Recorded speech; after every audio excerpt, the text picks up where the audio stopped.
Uddhav ठाकरेंचं mission Gujarat मातोश्री बंगल्यावर खलबत 2 वर्ष आधीच तयारी सुरू। नमस्कार, मी गणेश शिंदे आणि आपण पाहतात राजमुद्रा न्यूज लाईव्ह। आगामी गुजरात विधानसभा निवडणुकीच्या पार्श्वभूमीवर गुजरातमधील पदाधिकाऱ्यांची सोमवारी मातोश्री निवासस्थानी बैठक पार पडली। लोकसभा आणि महाराष्ट्र विधानसभेची निवडणूक पार पडल्यानंतर शिवसेना उभाटा पक्षप्रमुख उद्धव ठाकरे यांनी गुजरातवरती लक्ष केंद्रित केलं आहे।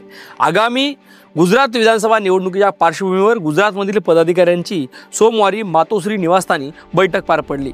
यावेळी उद्धव ठाकरे यांनी बूथ लेवलपासून संघटन मजबूत करण्यावर भर देऊन पक्षबांधणीबाबत सविस्तर मार्गदर्शन केले। या बैठकीला पक्षाचे सचिव विनायक राऊत, हिंद केसरी संमिश्र सेनेचे राष्ट्रीय अध्यक्ष दीपक राऊत, गुजरात राज्याचे माजी राज्यप्रमुख दीपक खार्शीकर, बिमल भट, अरुण कलाल, दीपक आहिर, मंजुषा गायकवाड आणि रश्मी साळगावकर यासह 70हून अधिक पदाधिकारी उपस्थित होते। यावेळी आपण कायम उद्धव ठाकरे यांच्या नेतृत्वात खंबीरपणे उभे आहोत अशी शाश्वती पदाधिकाऱ्यांनी दिली।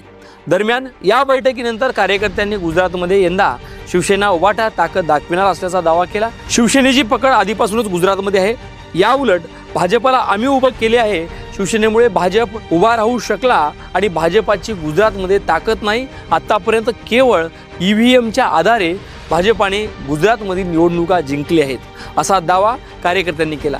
शिवसेना उभाटाची राज्यभर ताकद वाढवण्याचा उद्धव ठाकरे यांचा प्रयत्न असल्याचं दिसून येतं। यापूर्वी शिवसेना एकत्र असताना महाराष्ट्राबाहेर निवडणूक लढवली होती। दिल्ली, पंजाब, उत्तर प्रदेश, गुजरात, गोवा अशा 5 राज्यांमध्ये शिवसेनेने आपली ताकद आजमावली होती। यात त्यांना उत्तर प्रदेशमध्ये एकदा यश आले होते, तर 2021 मध्ये दादर नगर हवेली पोटनिवडणुकीतही शिवसेनेने कालबेन डेलकर यांच्या रूपानं विजय संपादन केला होता। या संदर्भात आपल्याला नेमकं काय वाटतं? उद्धव ठाकरे यांनी महाराष्ट्राच्या बाहेर जाऊन निवडणुका लढवल्यास त्यांना यश संपादन करता येईल का?